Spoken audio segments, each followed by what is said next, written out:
Can I ask you a question? The Bolton Ink Effect.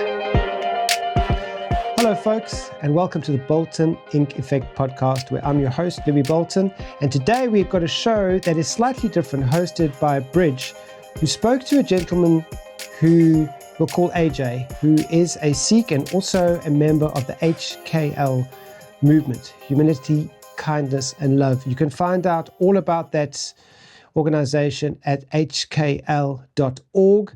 It's a fascinating conversation about what it means to be human and how to show up as better versions of ourselves.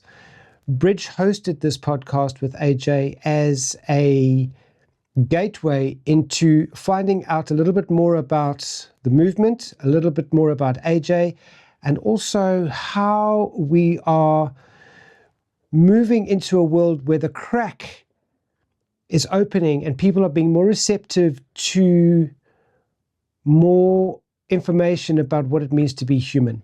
Without further ado, please enjoy this wide-ranging, fascinating conversation between Bridget and AJ. The Bolton Ink Effect. So I've been in New Zealand since 2015. Yeah. I moved to Papamoa in 2022. But we built the temple and the language school in 2019 in Papamoa for the Sikh community. And even before that, I've always been part of the community, doing things for people, everyone. And then in 2024, I was lucky to be blessed with the opportunity to go and build and help with the laying foundations for the first primary school for the Sikh community in Australia. Wow. And we did that.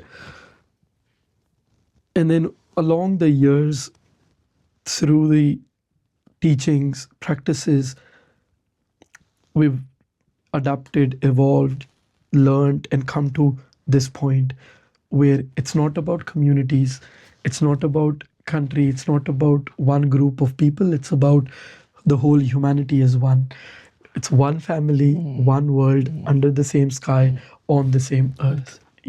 And it's been a ladder, it's been steps to come to this point. And where I am today, I do see and realize that those were learning curves, and those were pivots that taught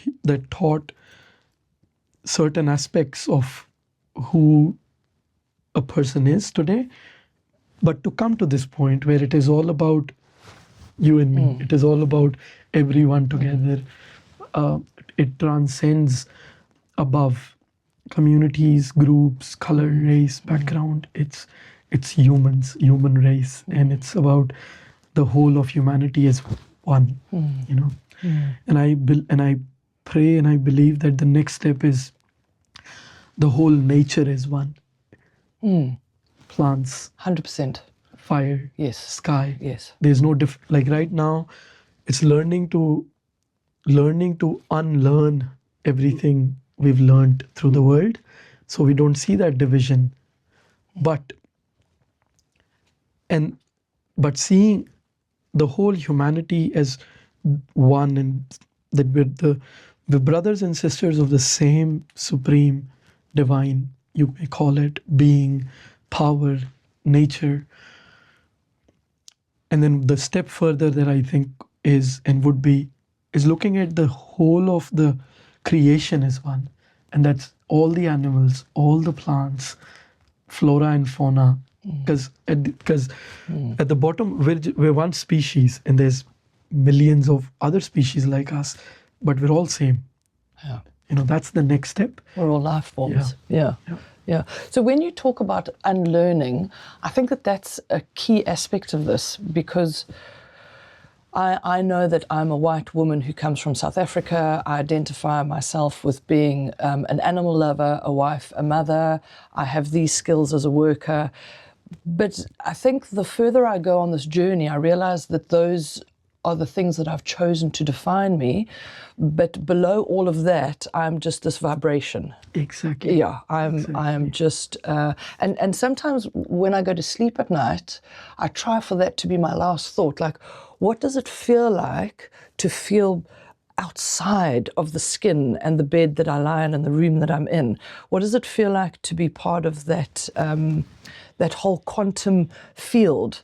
Like, could I imagine myself just dissolving into it and tapping into something else so that I don't identify with any of the physicalities anymore, the jewelry I wear and the clothes that I try to look nice in, because none of that really matters in the higher realm of things. But on a day-to-day plane, it all matters very much. Like if I arrived at work in bare feet with unwashed hair, I would create an impression. Yes. So we have, as humans, we play this fine game with life where in order to fit in and to have a job and to be part of the culture that we're in, there have to be some things that define me. But the game is to make that not be so meaningful, perhaps. Yes. You know, you've used certain words which are so, I would say, important to understand this. You use the word game. Yes. You use the word we play. And you use the word impression, right? If we think of this world as a stage, it is a stage where a drama is being played, an act is being played. Mm-hmm. And then we come into this stage to play that character.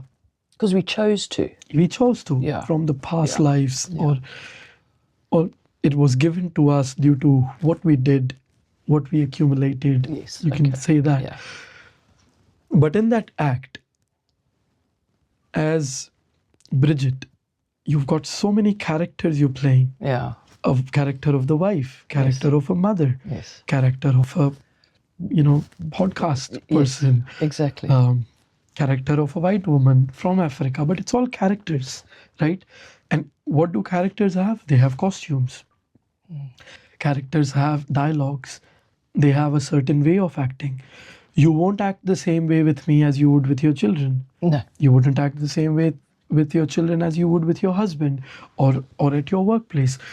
So these traits, these actions, they attribute to the character you're playing, not to who you are. It's almost like an actor going into that character to play it, right? And yes, you're 100% right. It's about not making these meaningful. It's the analogy is it's being like a lotus, which stays above the water. No matter how dirty the water is, it is in the water, but above it. And if you put water on the lotus, its leaves or it just drops off. It doesn't get wet. That's a lovely analogy. Right? So it's about being in the world, doing all this, but being detached from it. Being true, being grounded and being connected to your true self, which is not all this, which is something else within this body. Because you never say, this is Bridget. You say, this is my hand, my legs, my body. Yes. I wear the clothes on my body. That means I am not my body. If I was my body, I would call this Bridget, but this is my hand. So the thing that's in there, calling this hand its hand, is something else. Yes, that's a really interesting. Right? Yes. And then if we explore this more and if we ask, who are you? You would say Bridget. But that was just a word given to you by people around you, to identify by your parents, to call you. Yeah. Because they kept calling you Bridget, Bridget, Bridget so many times, you started responding to it and you attached yourself to that word. But that's not you. You were not born with it. Indeed. Right? Being a white woman, if we go scientifically, it doesn't exist. It's just chemicals in the body, in the skin, due to Something. DNA, That's due right. to weather impacts, millions of years of evolution, this and that. It's just that. From Africa, that's chance. You were born in that country. And you identify but what defines a country? It's part of Earth.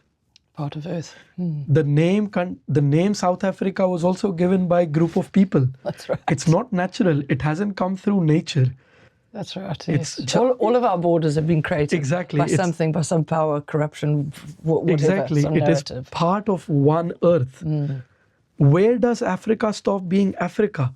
100%. Yeah. It connects. Yeah. Everything is connected within its. And you think about the winds that blow, and you get those Sahara winds that go all across the world. Exactly. You get the sea that splashes all over. You get the storms, sky. the water, the sky. You know, it's all part of that all global one. unity. Yes. So we can. So it's you see, it's so easy to see that we can break these barriers. Okay, no, I am not a white woman. It's just the color of my Just body. a context. I am not from South Africa because that's what I've learned from the world, that this is South Africa, this is where I'm from.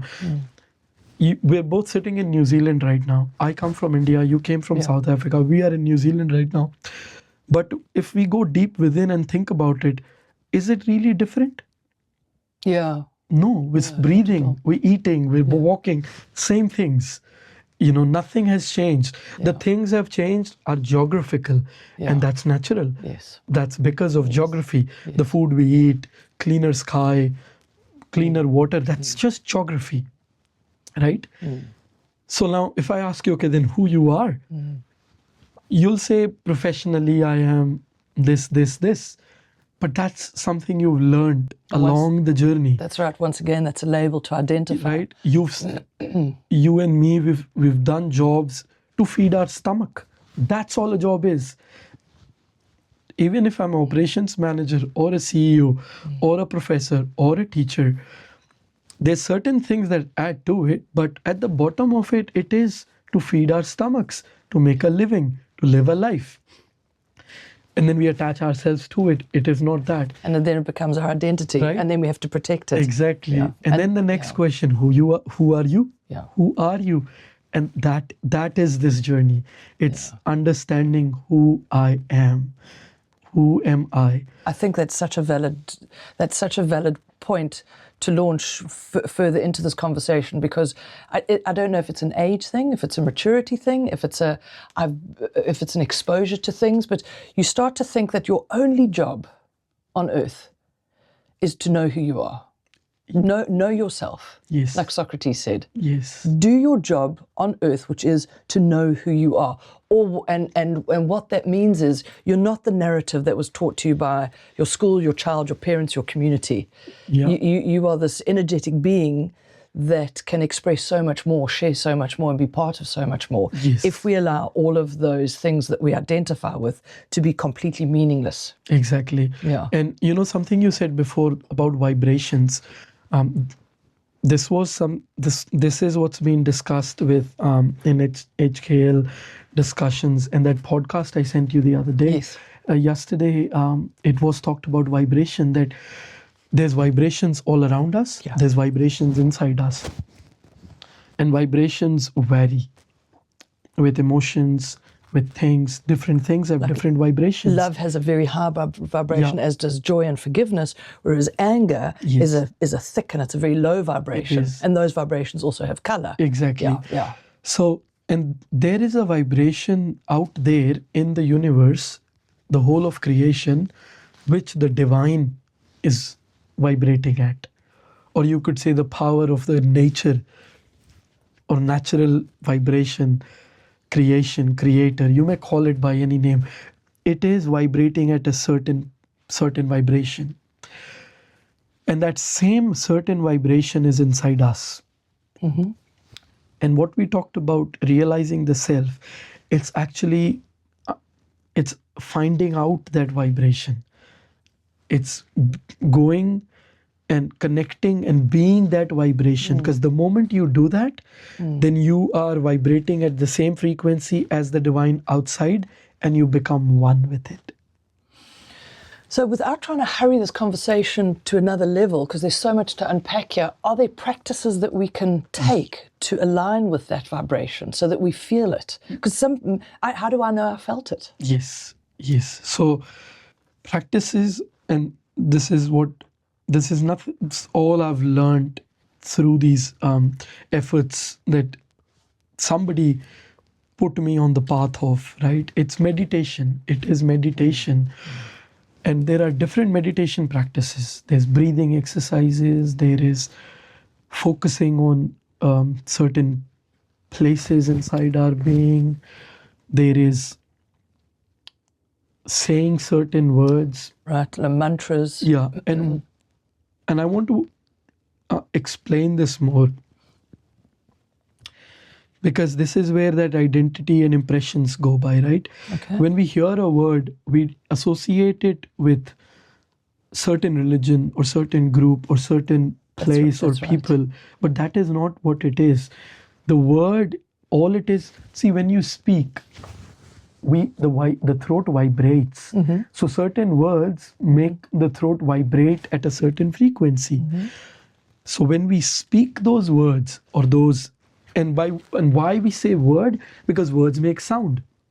Right. Words make sound. That's why mantras and all that, because the point of that is to make a sound, because sound is what comes from a vibration. Right. So the idea is the vibration.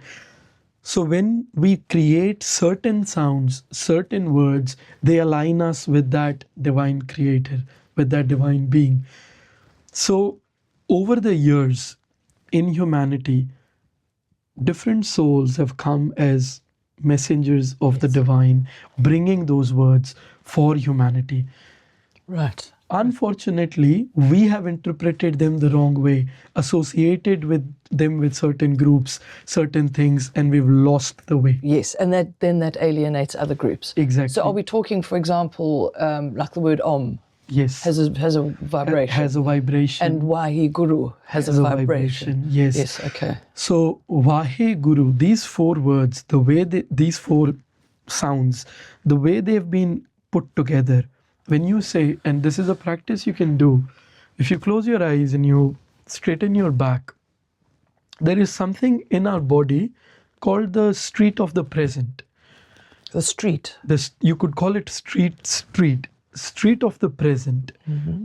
What it is it's a line that connects our navel, our heart, not the organ heart, but there is a place behind the heart, in front of the lungs. There is an empty space. It's called Hirda, but for the lack of better words, let's call it our heart area. So it connects our heart area with from our navel to our heart area to the middle of our throat, and then the middle of between the eyebrows up to the head, where we've got the pituitary gland, which is often called the gateway to stars. And when we sit straight, this is where that energy, that being, that divine can be felt. When we put our consciousness to any of these points and we breathe in and we focus there and we feel those vibrations. So when we say Vahe Guru, if you say the word Va from the navel, the word He from the heart, the word Gu from the throat, and the word Ru from our head, we can feel that. And it's a practice. It takes effort. It takes daily practice, but it's something like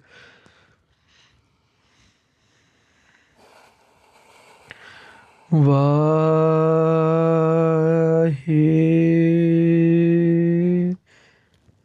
Guru.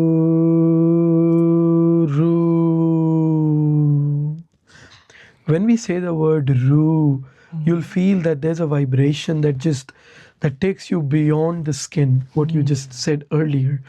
So if you practice this alone in the hours when everybody's asleep and the nature is calm, say the early hours, or whenever you can sit alone and you say these words, and it's not just these words, because what I don't want is us to associate this with something, with a certain group or certain people. If it's easier for us in the beginning to start with other words like Om or any other word, even just saying God, it's about creating that vibration. Or not even saying a word, just humming. Yes.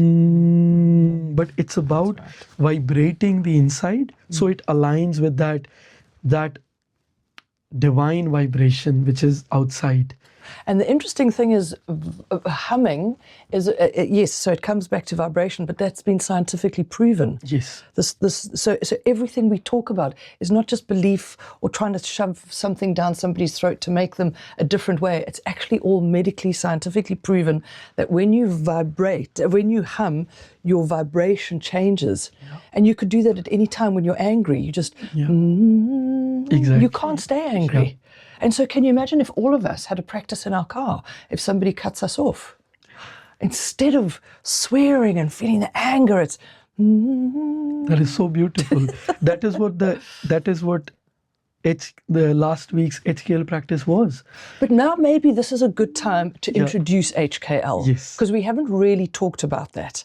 And I know that it's not important to talk about HKL as a movement because it then creates some alignment and some personality, and it's not about that. It's literally a movement that is stepping the world into a different space and place of being of humility, kindness, and love. Yes. HKL. That's all it is. That's all it is. It is, and what it is enabling our brothers and sisters of human race, giving them the tools to transform themselves from who we've become in this race that we've all been part of involuntarily. It's stepping away from that race and connecting with our true self through these virtues which are within all of us. Being humble, being kind, being loving. All animals are kind. We're all naturally kind. A plant is kind, hence it gives us fruit. It is humble, hence the tree that has the most fruits will naturally, bow down. That's a lovely thought, actually. Yes, because it's so heavy with fruit. It bows down. So the more you have to give, the more humble you become. The more, and you're kinder naturally because you're giving others. And what that does is that increases love. Like a tree is a perfect example. A tree full of mangoes, it's vast, it's huge, but it's so down to earth because it's full of fruit to give out of kindness. It's not asking for... Look at nature. Nothing in nature gives anything for return. We get fruits from the trees for free. Yeah. But we as a race have gone the wrong path and made businesses out of it. We've created identities. We grow trees, pick fruit and we sell it for money. Yeah. But who grew that fruit? Yeah. It's not a human. Can you and I or anybody physically sow a seed and make a tree grow? Make it make fruit for us? Make it sweet, sour, big, small? We cannot. It's all being done by nature, by natural forces. That's right. Yeah. But we have in our sleep, we think that we own it. Yeah. You mean metaphorically our sleep? Because we've all... Metaphorically asleep. Being asleep with virtues of greed. Yes. Virtues indeed. of control, corruption. Yeah. Right? But it is like the point was that in the nature, everything is kind, everything is loving. Yeah. Like there's so many instances where we see videos of animals reacting to emotion. Yeah. When a person is sad, a horse will come in, Yes, that's right. comfort you. A dog will come and comfort you. And that's why we have these as healing modalities. Exactly. That you can spend time with horses because it helps children. You can spend time. I know my dog, she spreads more love than you could ever imagine in the whole world. She walks into a room and the whole vibration changes. I wanted to ask you, why is it important now that humanity steps up? What's happening? I think it's always been important for millions of years, thousands of years. Hence, for thousands and thousands of years, different souls have come to take humanity on a certain path. But don't you feel it's speeding up? It is speeding up, and hence it's important, way more It's important. almost become vital that we get Yes, this right now. it is. Lots of people are interpreting, they're connecting with angels, they're connecting with higher realms, and they keep saying, this is the time, we have to do something now. Yes, because if we look at what's going on around the world, war, children suffering, families suffering. Just take, for example, New Zealand. A few days ago, I was reading a report, 40% of New Zealand children are in depression. Children, 40%. Anxiety, stress. But that's actually not unique to New Zealand. If you think about statistically, it is not. It's all around the world. It is all around the world. And these are the people that we're handing our world to. Exactly. What have we done to them to hurt them so much? Yeah. It is what you're saying, where we're all walking towards this path of destruction. Yeah. We're hurting the earth through deforestation, through polluting the water, polluting the sky, and all for achieving something which is temporary. Totally temporary. Because I take none of it with me when I go. Nothing. My jewelry, absolutely nothing. My job, my identity, nothing will matter. No amount of money. No amount of wealth. No amount of resources will stop me from dying all by myself. Can give one person another breath. Nothing. And there's nothing guaranteed beyond this kingdom. There is nothing. This is what we know right now. Yes. And I know we have theories about reincarnation. I know we have theories about lots of people coming. But there's actually, categorically, in your life and my life, we take nothing with us. Nothing. So leave the kindness, the love, leave that behind. Leave that legacy. Leave that legacy. Leave that legacy. Leave the world more humble, more kind, more loving. This and another reason it's so important in today's world is we're seeing more and more and more of our fellow human beings in pain. In pain. I agree with you. In pain. I would say, without commenting on statistics, but 99.99% of the world is suffering in some manner of form. Yes. And it is so important because we need to take this suffering away. The world was intended by whoever created it to be happy, to be peaceful, to be a place full of love, joy, bliss, for all to live together. That's right. Spread. Why shouldn't we? Exactly. When I say happy and bliss and all, it doesn't mean there's no suffering. It doesn't mean there is no external factors. There is. But the point is to be awakened or to be aware enough to not be affected by those, but to remain stable. There is something I learned a few years ago in a scripture. What it said is that when we take human form, we bring two cloths with us, two pair of cloths, which is happiness and sadness, or grief and love. When we say, we talk about nature, and nature is perfect. A flower comes with a thorn. The day comes with a night. Happiness will come with sadness. Loss will come with gain. Love will come with grief. And it is natural. But the thing is not to be affected by it, not let. Like, for example, if somebody in our life passes away, sometimes that pain is too much to bear and our life stops.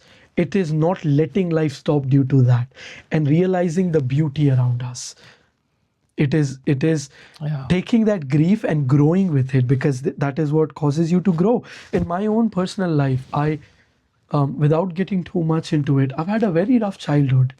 I grew up with a lot of pain, a lot of uncertainty, a lot of things I didn't understand as a child. But today, when I look back, I am so blessed to have lived through all those, because that is what created who the person is today. That is what enabled me to want to give so much love to others. So, and if we look at history, the greatest men have gone through suffering. The greatest men, and by men what I mean is souls, men and women, the greatest personalities, the people who changed the world have gone through all these ups and downs. They are vital. But the idea is to anchor yourself with these virtues, so you stay stable in those storms. And I think the other really important thing there is that we don't create a big narrative around our pain and carry that as our identity. Yes. So that and then you begin to see that, back to your point when you started, we're all playing a role. Yes. So indeed, all of us have trauma that comes through childhood, whatever those reasons are, whether that's been brought to you through your parents, through whatever those spaces are. And you could very easily carry that massive backpack of pain and trauma with you your whole life long, and judge the rest of the world through those eyes. Yes. And forgiveness isn't easy. It is not. No, but the person that you hold the grudge against doesn't carry that burden like you do if you're carrying that load of hate. Yeah. And I guess that's been a lifelong lesson for me, is to learn to forgive. Because when you sit in forgiveness, you feel a certain kind of humility. Yes. And then you show love and kindness to yourself. My own experience with this was that, you know how we spoke about the street of the present. What that means is being in the present. Because we are living life in the present. This moment. Like, you know, when we met a few minutes ago, where is that moment? It's gone. But right now, it is here.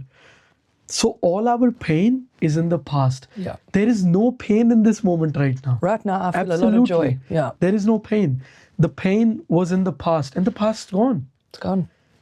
It should be behind us. And all the anxiety, all the fear is in the future, which has not come yet.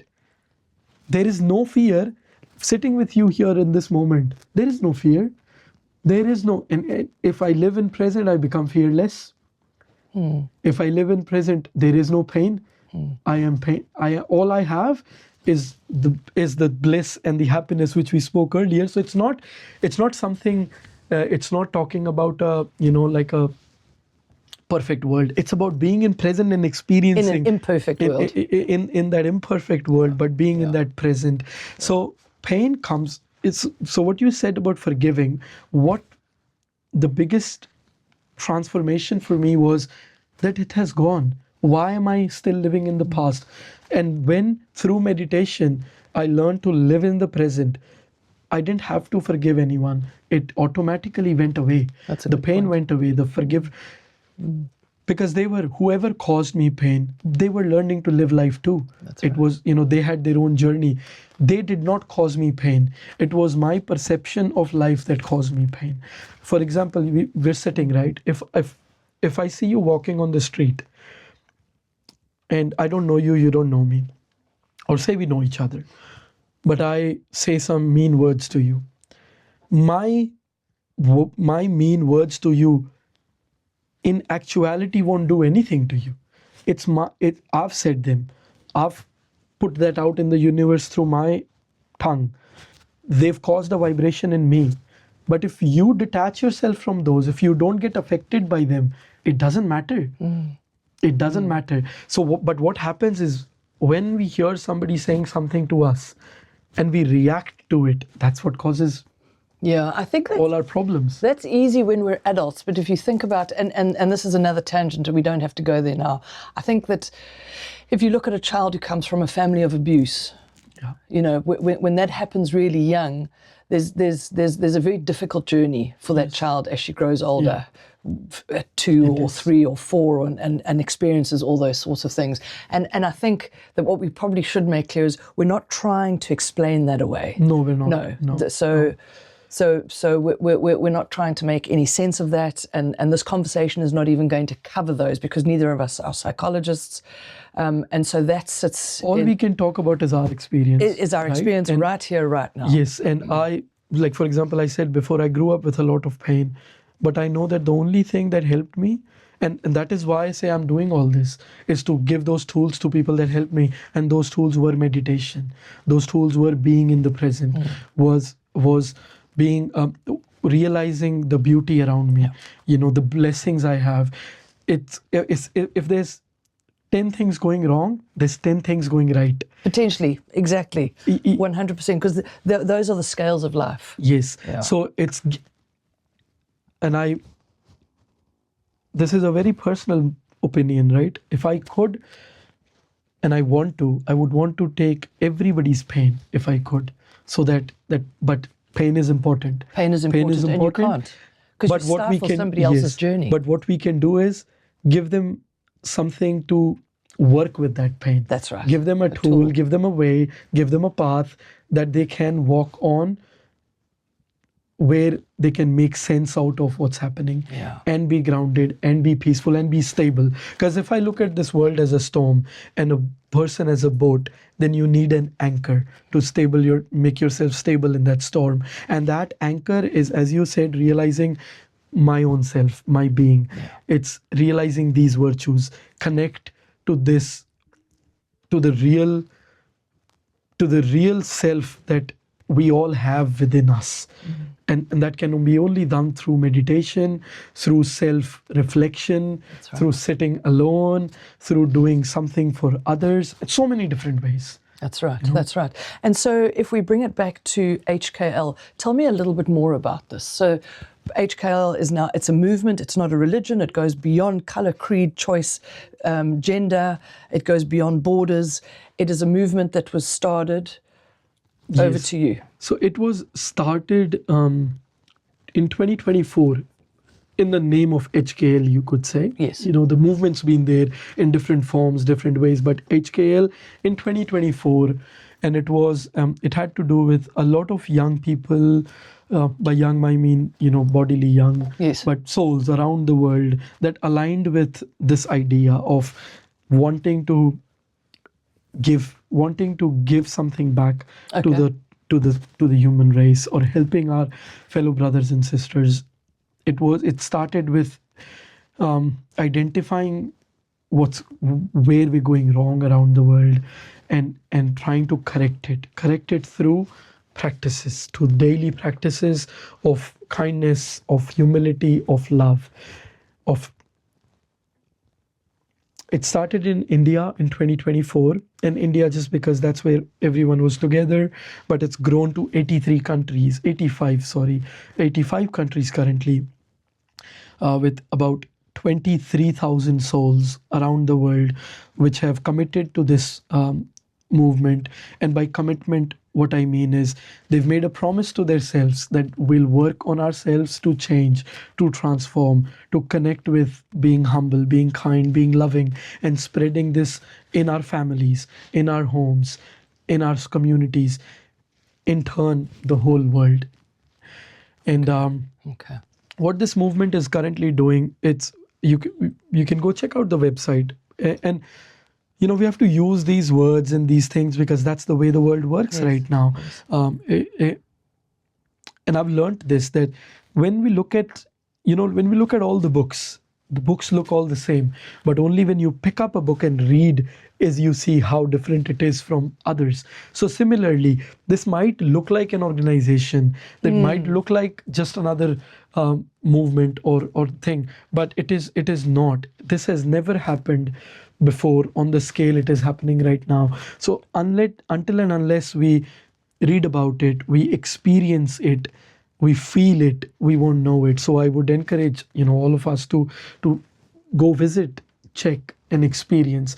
Because something you said before about vibrations, that these are scientifically proven. And when you say something is scientifically proven, practices, this, that, What that means is go practice it, go do it, and you'll see the results. If somebody wants to go test water, everybody can see it is made up of H2O. So hence, if you do the practice, you'll feel the peace and you'll know it is true. It is true the way it is being said. Yeah. Can I add something there? I think that I'm not unique in finding that formal religion feels that it sometimes lets us down. So I wasn't brought up in a very religious home. We never had any religious practices. So it comes to a point where I've started to try to find that path of myself.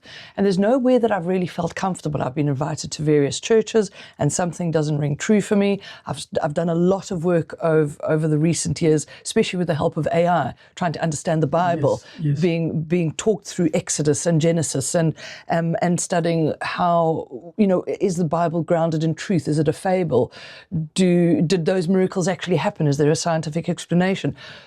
But what all of this does is it's very cerebral. It's very up here. It is not here. It's not there at all. And so what I found particularly moving for me with HKL is that none of that matters. It doesn't.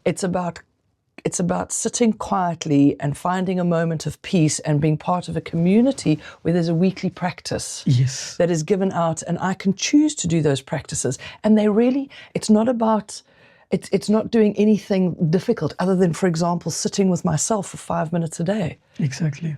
Doing a small, whether you call it meditation or silence or reflection, you don't want to align words to this because the words once again create perceptions of things.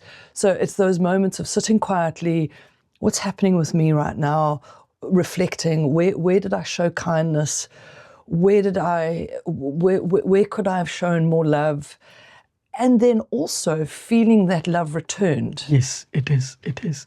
And that feeds, and that becomes a self-perpetuating prophecy within oneself. Yes. And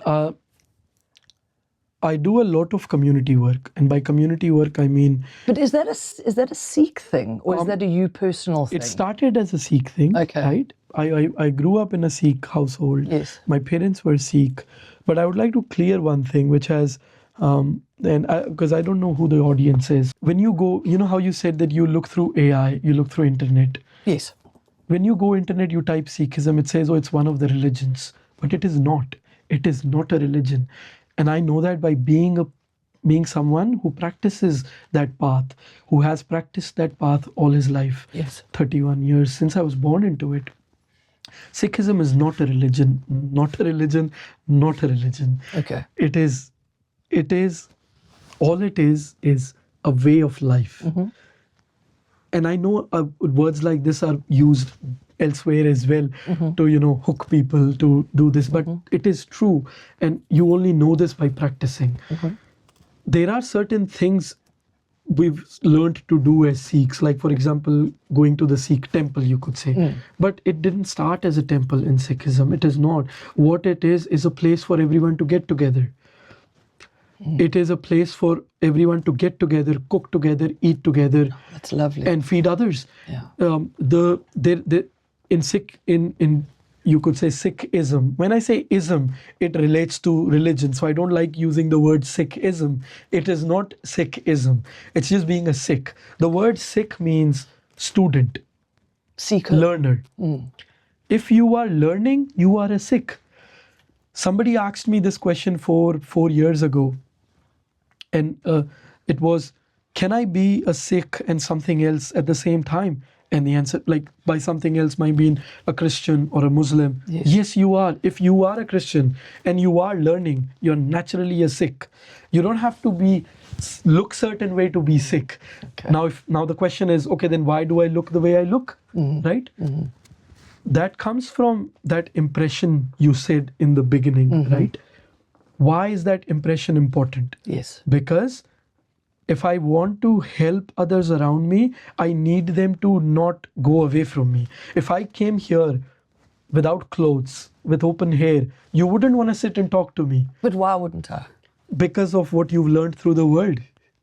Think of this, when we are out in the street, right, and we see a homeless person, or we see somebody on the streets who's conventionally, I would not like to use the word dirty, but say they're not hygienic. You don't want to go sit with them and eat, and that's Sure, true. You wouldn't, right? No, I wouldn't. And that's the truth. We need to realize our shortcomings too.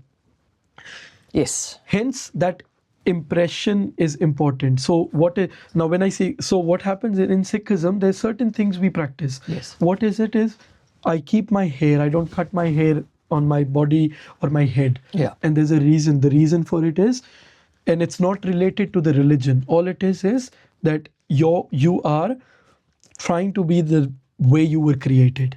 I was created like this by nature, so I am like that. If I don't trim my beard to look a certain way because it is not natural. So Sikhism is living the natural way. Sikhism is living the natural way. Now somebody would ask, okay, if natural, then why do you cut your nails? Yeah, you can keep asking the questions. We cut our nails above, not here, because nails here are alive. But the protein which is dead grows out, so you take off the dead protein. A Sikh combs their hair. Somebody would ask, hair are dead. They're not. Dead hair break from roots. So when you comb, you take away the dead hair. Okay. But the hair which are alive, which are still connected to the root, stay on your head. So there's a reason for all these things, right? And then a Sikh takes a bath every day. And it is just to keep yourself clean. So when you're out there in the world spreading love, kindness, and humility, nobody goes away from you because you're unhygienic. Because you're smelly. Exactly. Sikhs, you'll see that Sikhs wear a turban. Why do we wear a turban? Because where this demographically, where this religion, where all these religions came being, the Muslim religion, the Hindu practices, this and that, like from that part of the world, you could say, there were two practices that attached to the turban. One is, for thousands of years, there was this practice where when you go meet someone higher than you, spiritually higher than you cover your head. Yes. So a Sikh, the reason for wearing turban is me being humble and thinking that everyone around me is higher than me. Everyone above is above me. And by above, I mean not class, not, So that's your natural humility. Yes. So that's you being the mango tree. Yes, that I respect you by covering my hair. Okay. That's my covering my hair. The other reason is because my hair are long, I wash them to keep them clean, to keep them in one place, and I cover. And then this became a part of this identity, which is not identity, but 500 years ago in India, when they were, the rule was of the Mughals. Yes. These were predominantly rulers from the Islam faith, came from Iran and other countries, but they politically were ruling over India. And at that time, only kings were allowed to wear turbans. Everyday people weren't. They weren't even allowed to wear footwear. They weren't allowed to carry swords, or only kings in them at that time, basically. So when Sikhism, again, sorry to use the word ism, it's not, but when this way of life started, it started as a rebellion that all humans are one. Yes. That everyone will wear a turban, not just kings. Okay. Everyone will carry a sword. Hence you see Sikhs still wearing that kirpan. Yes. It has over the years, but when it started, the idea was that no, you can't divide humanity in class, and that everyone has the same. I like that. And you'll see Sikhs, they do horse riding. Yes. That was because at that time only kings and higher class people could ride horses. Others had to walk. So people who came to the Sikh faith, they were like, you know what? You're a peasant, you're a farmer, but you will do things that a king does. Wear a turban, take a sword, take a horse. So it was to bring that equality. And because the world was so cruel at the time, those measures were important. But if we bring it to today's world, obviously nobody is fighting wars with swords. Nobody is, but there are still some subtle practices where that class comes in, that hierarchy comes in, and being a Sikh is all about breaking those barriers. Okay. That are Because India is a very classist society, it is isn't due to Yeah. the thousands of years of Yeah. different systems that Yeah. came through. Yeah. So when you go to a Sikh place, I wouldn't use the word temple, but a place, Yes. right?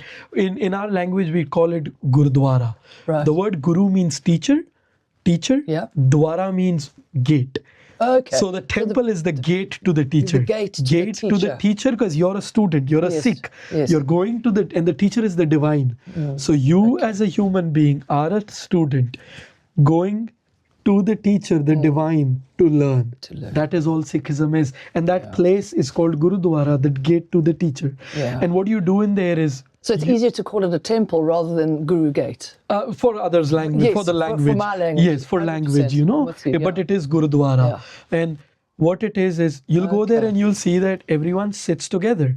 Everyone cooks together, eats together. I experienced that when I was invited to that HKL workshop. Yes, a big yes. pot of food was brought in, and Yes. we all sat And together. you'll see a ate. lot of cultures Lovely. around the world, they do that. Okay, yeah.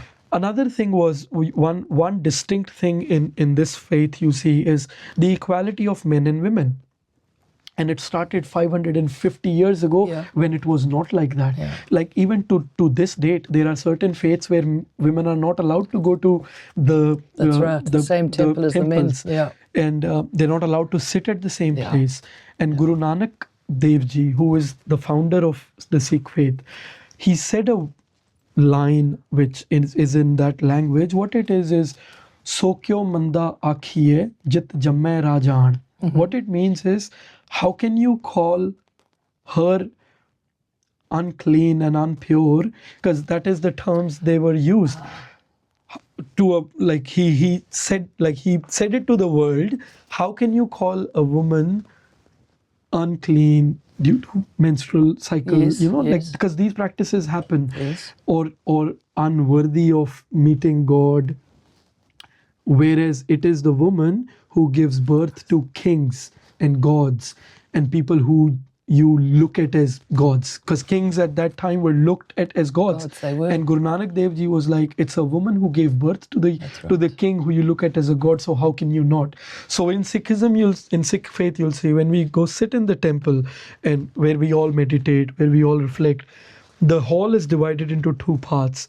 On one side, men sit, on one side, women. But they're sitting at the same level together in front of the teacher. There is no difference at all. So this faith was all about equality, all about bringing everyone on the same plate, on the same page, And because we wanted to talk more about this, there's a practice in Sikhism, we call it's called Amrit Shakna, which is in English terms you can call baptism. But what it is it is an initiation ceremony where someone comes into the faith, and in that a pot of water with some sweets is created reading the teachings of the gurus, but then that pot, a sip of that water is given to everyone through the same pot.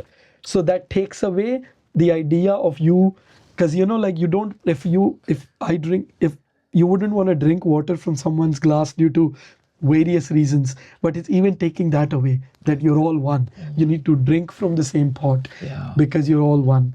And you come as one. So that is where so I think without getting lost into this, when you asked me where does service come from, so that is another thing that is taught in the faith is doing service to others, donating your time, your money, your teachings, everything to others, distributing. So for me, service started from there, but the more I do, it is all about, this is what I'm supposed to do. This is what my purpose is. And why I wanted to say that was that because these are practices that I've experienced, I would encourage, if you do something selflessly for someone else, you'll feel the peace right away. 100%. If you an act of kindness, one given out, makes 100. And it makes you feel 100 come back. It started with what you said. When you forgive someone, you feel peace. So what I'm saying is these practices are not They don't give you a promise after life. They don't give you a kingdom that you're going to walk into after this life. It is all here right now. Yes. You give love, you receive love right away. You give, you serve, you feel peace right away. It is all about experiencing that. And to me, being in the Sikh faith, but what Sikhism is all about realizing that I am nobody. It is all one. It is all one. Yeah. And that feeds so beautifully into this HKL movement. Yes, and that is why I align with it, and I'm giving all to it. Yeah. You know. And so there are moments in the Sikh faith, in HKL movement around the world where people get together and they feel that moment of healing, and because there's this meditation together. Yes. And everybody comes together as one in the same place. Yeah. It is. Guru Nanak Dev Ji, who I mentioned, he also went to Rome. He traveled around the world when he was there. Yes. He met the Pope at the time, and this diary of that Pope was discovered in 2012. Oh, that's interesting. Yeah, and the Pope wrote that I met a sage from India today, and it changed my life. And what it was he went in, because at that time, sadly, our brothers and sisters whose skin color is black, they were treated as slaves. And others too, not just blacks. I'm sorry to use that word, but there was a practice of slavery at the time. So Guru Nanak Dev Ji challenged that. He was like, no human has the right to make another human a slave. You cannot do that, because we are all the temple of the divine, house of the divine. You know, when I practice my faith and I bow my head to the divine, but the divine I'm bowing my head to, Bridget, that divine is in you. That is what my faith teaches me. It doesn't matter if you believe in that or not. It doesn't matter if you call that divine by other name. But to me as a Sikh, it is the same divine. So naturally, I align with your faith as well. Yes. So it's because that is why we say it's not religion. It is all about. I can go sit with a Christian in a church and just meditate. It wouldn't make a difference to me, because I know what I'm praying to. It is the same thing a Christian brother is praying to. I can go to a mosque and sit with a Muslim and do namaz, because to me it's the same thing. It is a beautiful. There's another line I remember from the scripture. Guru Nanak Dev Ji met this Muslim man in Baghdad, and he said, "Oh, you do namaz 5 times a day. That's beautiful. That is amazing. But you know what your namaz is? Awwal sifat. Awwal means first. The first namaz you do is the praise to the Lord. Duji saburi. The second namaz you offer to the Lord is being content, having sabr. Tijja halemi. The third is being humble. Halemi means humble, humility. That's your third namaz during the day. So if during the day you've praised the Lord for everything He has given you, if you've been content, if you've been in humility, the chautha khairi, doing service. The fourth namaz is serving others. Panjay is like having all these, and the fifth is having your emotions in check. Those are your 5 namazes, and you become a beautiful Muslim. But you see, it is very so simple. different. Truth is simple. Yes. Truth is simple, and it can be laid out on the table for anyone to grab it. Yes. It is, Yes. and I think that is what I've learned through all my practices, all my experiences. And I think that's a really lovely place to land, because it doesn't matter whether you're a Christian, what kind of Christian you are, whether you're a Muslim. It doesn't matter where you sit. We're all part of the same thing. It is. And those divisive walls of religion were only ever instilled in man to create separation and create anxiety and to control power and to control people. Yes. And if you take all of that away, we're all really exactly the same. Exactly the same. Whatever you call your God, however you view it, whatever name you give it, it's actually really one. And We don't even have to give a name. we don't have to give a name. It's just a feeling. Don't give a name and just feeling. No, Feel it's a it. feeling. That's feeling the divine. This godlike divine counsel, whether there's 100 or whether there's, there is no man that sits in an afterlife that judges with a book, that forgives when you pray. none of that actually makes any sense. It is. It's all about what you do on a daily basis, minute by minute, that counts. Second by second, Second minute by by second, minute. yeah. We live our lives every second. We don't live 100 years together. No. Yeah. The seconds accumulated become 100 years. That's right. But it's living in every second. Yeah. In every second. And if you think about it, a second is not enough to think about all these things. A second is only enough to experience. And it's back to what I said earlier on. It's the thinking of it that sometimes creates so much contention. Try to understand it all. Yes. And sometimes the simplest way is just to feel it. It is. And the easiest way to feel that is with that silent practice. And so if we teach our if we take a few things away, we teach our children that those moments of silence matter. A cell phone and social media won't bring that to you. The circle with your friends won't bring that to you. It's those moments where you sit quietly for you and for me and for our children. Yes. I have two children, 7-year-old daughter and an 11-year-old son. But they're on social media. No, they're not. Okay. No. And we teach them through the temple, by lack of words, temple, the school of serving. They go out in the temple, wash dishes for others. Perfect. They go and, just set everybody's shoes.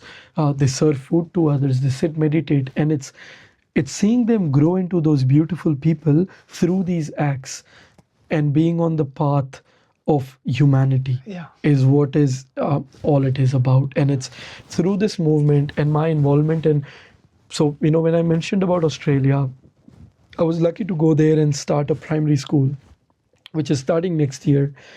And the idea of that primary school is so that we can have children for 8 hours a day where we can teach them these things. How where wonderful. we can imagine a child that goes to a school 8 hours a day, 15, 16 years for their life, and all they learn about is humility, kindness, and love.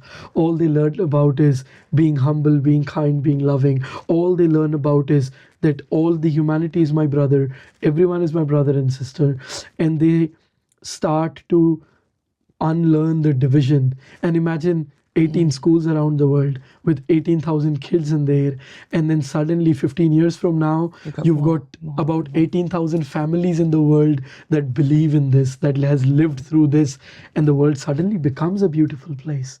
Yeah, and to your point about school, I really believe that school sows the seeds for the children. We give teachers so much of our children's time.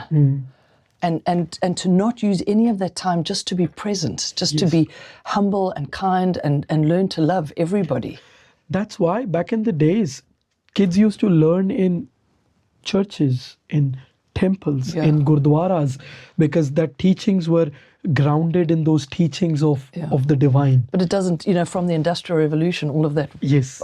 And I mean long before, but the Industrial Revolution, I guess, really solidified that. Yes. School is to prepare people to go into the industry. Yes, and I think that also answers the question you asked in the beginning. Why is this now? important? It is now because we need to make sure that our coming generations are aligned with nature, are aligned with the Mother Earth, are aligned with the human race. So we save ourselves. We save ourselves from the impending doom we're all walking towards. Yeah.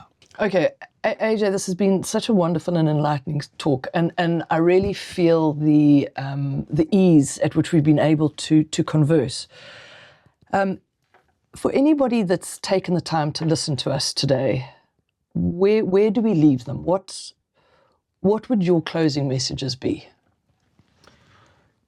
Again, thank you so much for having me today. It was amazing, and this is what we all aspire to do, is to teach each other and get inspired from each other. And I think the closing message, I don't think it's a closing message, it's an opening message. That's a good reframe, yes. Because we're opening the door, we're not closing the door. We're opening the door to being a beautiful person, to being this beautiful and amazing drop in the big ocean that we all are. And it starts with realizing that we need this, that we need to be humble, we need to be kind, we need to be loving. And there are many ways of it, but this one, the movement we talk about, if we go to the website and we sign up, and by sign up, there's no money, there's nothing, nobody asking for. What sign up is you'll get an email in which you get practices weekly, which you can practice daily. And I think I would start with, not end it, but I would start the conversation with please sign up and experience those practices for a week, for 2 weeks, and feel the change, feel the peace, feel the transformation. And if that helps, spread that in your family, in your friend circle, people around you.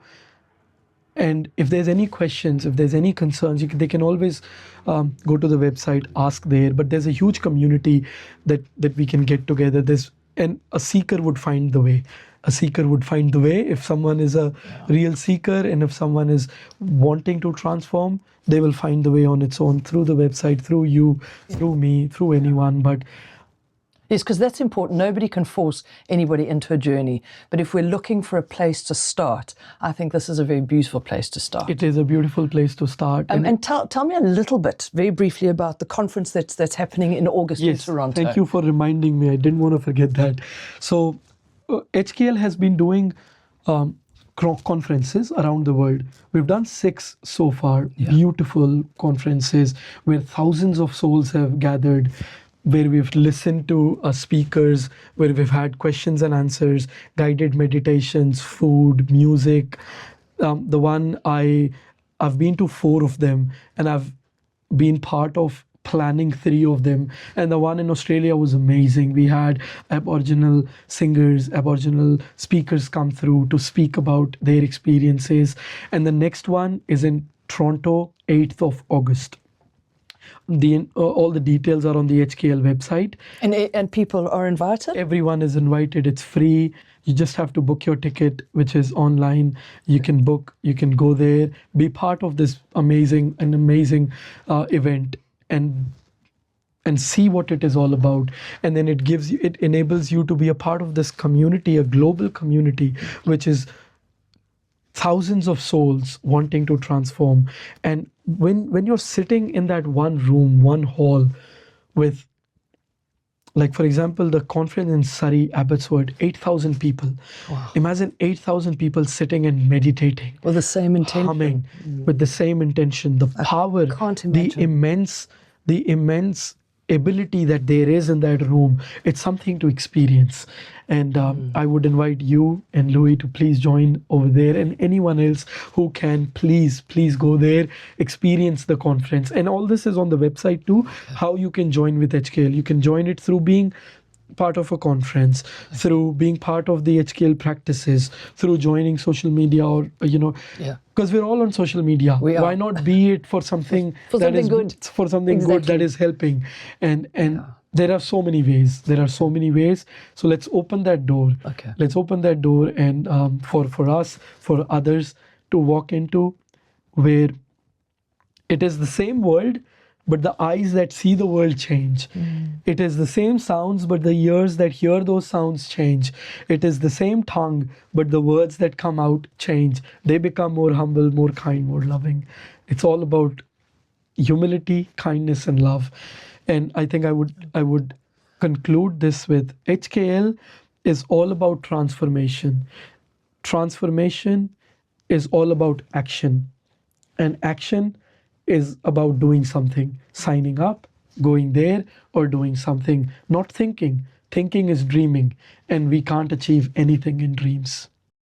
The Bolton Ink Effect. If you enjoyed this podcast, please like it, share it, leave a review on Spotify, on Apple Podcasts, or just give me a thumbs up or get in touch with me. I really want to continue this podcast and grow it for not only your sake, but for my sake, and become a better interviewer and find out more about the world that we live in. Till next time, take care. Can I ask you a question?